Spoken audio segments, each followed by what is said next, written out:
ভাইরালের নেশা মাথায় ঢুকলে মস্তিষ্ক যেন আর কাজ করে না, হোক সেটা নিজেদের লিঙ্ক পাবলিক করে ভাইরাল, 40 লাখ টাকার কথা বলে কিংবা নাচানাচি করে ভাইরাল। ঠিক তেমনি মাথায় বাদাম, গলায় বাদাম, নাচানাচি কিংবা খাওয়া দাওয়া সবকিছু বাদামকে নিয়েই হতে চায় ভাইরাল।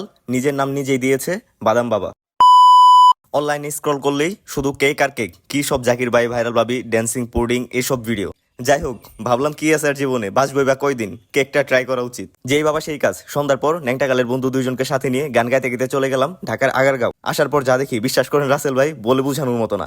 এত মানুষ, চারদিকে এত ক্রাউড। হঠাৎই চোখ পড়ে বাদামওয়ালার উপর। আশেপাশে যত দোকানদার আছে সবাই চায় নিজে ভাইরাল হতে, নিজের বিজনেসটাকে ভালো করতে, সেই কেক ওয়ালাদের মতো করে। মুহূর্তের মাঝেই বাদামওয়ালার চারপাশে প্রচন্ড ভিড়, চারদিকে শুধু ক্যামেরার ক্যামেরা।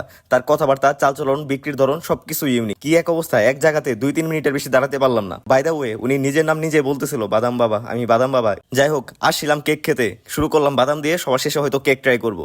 খুব শীঘ্রই এই বাদামওয়ালা উনিও ভাইরাল হবে, আমি ড্যাম শিওর। তো নেক্সট ভিডিও সেই কেককে নিয়ে, যদিও এটা অনেক আগে আপলোড করার কথা ছিল, কিন্তু টাইমের কারণে করতে পারি নাই। যাই হোক, ভিডিও ভালো লাগলে থাকলে like this video, follow this page, দেখা হচ্ছে নেক্সট কোন ভিডিওতে। বাই।